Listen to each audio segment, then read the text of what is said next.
মহান ২১শে ফেব্রুয়ারি আন্তর্জাতিক মাতৃভাষা দিবস উপলক্ষে শহীদের প্রতি শ্রদ্ধা ও ফুল দিয়ে শ্রদ্ধাঞ্জলি অর্পণ করেন দুর্নীতি বিরোধী জাতীয় সম্মেলন কমিটি।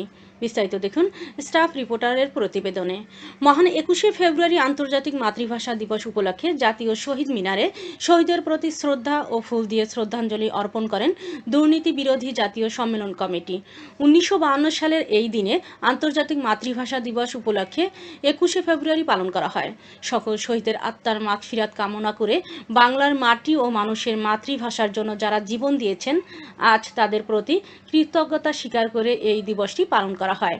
উক্ত শ্রদ্ধাঞ্জলিতে দুর্নীতি বিরোধী জাতীয় সমন্বয় কমিটির সাধারণ সম্পাদক সারোয়ার ওয়াদুদ চৌধুরীর নেতৃত্বে আজ অমর ২১শে ফেব্রুয়ারি শহীদ মিনারে ভাষা শহীদদের প্রতি শ্রদ্ধাঞ্জলি অর্পণে উপস্থিত ছিলেন জাতিসংঘের সাবেক বিচার ডক্টর মোহাম্মদ শাহজাহান সাজু, অধ্যাপক ডক্টর সৈয়দ মোহাম্মদ শামসুদ্দিন পারভিন নাসের খান ভাসানী, সেতারা রেজভি লাকি, দুর্নীতি বিরোধী জাতীয় সমন্বয় কমিটির ঢাকা মহানগর উত্তরের যুগ্ম আহ্বায়ক ইয়ং কমান্ডার অবসরপ্রাপ্ত মীর আমিনুল ইসলাম, ডক্টর শফিকুল ইসলাম, সদস্য সচিব আবুল কালাম আজাদ, প্রকৌশলী মনির আহমেদ, অধ্যক্ষ রিক্তার হোসেন, কবি কাজী আলম, জাকির হোসেন সহ অন্যান্য।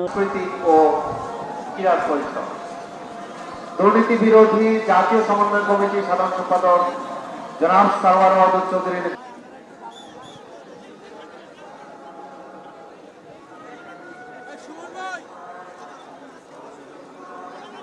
জিয়া মঞ্চ কেন্দ্রীয় কমিটির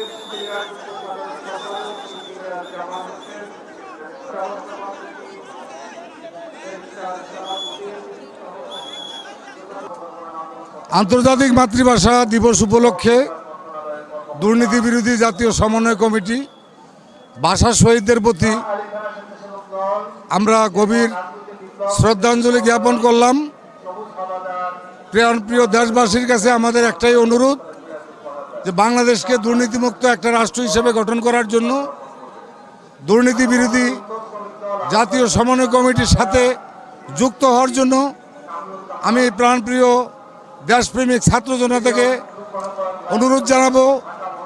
১৯৫২ সালের মহান ভাষা আন্দোলনে যারা এই মায়ের ভাষা বাংলার জন্য রক্ত দিয়েছেন, জীবন দিয়েছেন, এবং ১৯৫২ সালের ভাষা আন্দোলনে যারা নেতৃত্ব দিয়েছেন তাদের মধ্যে শতকরা ৯৫% আমাদের মাঝ থেকে প্রয়াত হয়ে গেছেন।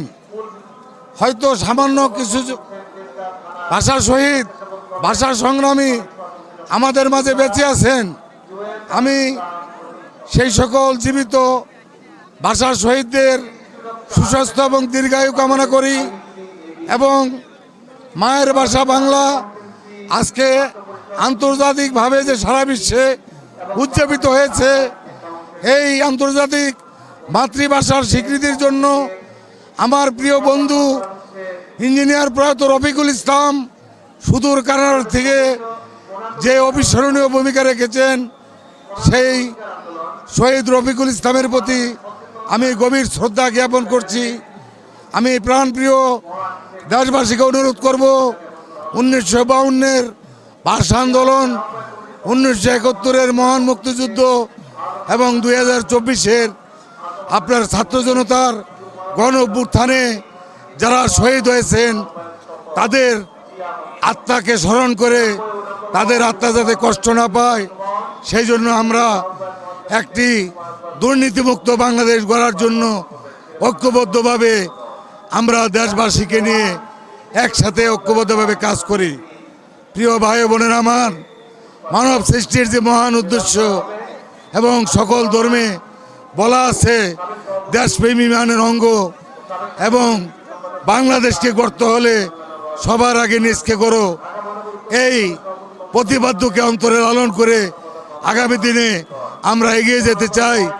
আপনাদের সকলের আন্তরিক সহযোগিতা এবং আপনাদের সকলের প্রচেষ্টায় আমরা যাতে একটি দুর্নীতিমুক্ত বাংলাদেশ গড়তে পারি, সেই প্রত্যাশা ব্যক্ত করে মহান শহীদদের প্রতি বিনম্র শ্রদ্ধা জ্ঞাপন করে আমি আমার এই সংক্ষেপ বক্তব্য এখানে শেষ করলাম। অমর হোক আমার দেশ, প্রিয় জন্মভূমি বাংলাদেশ।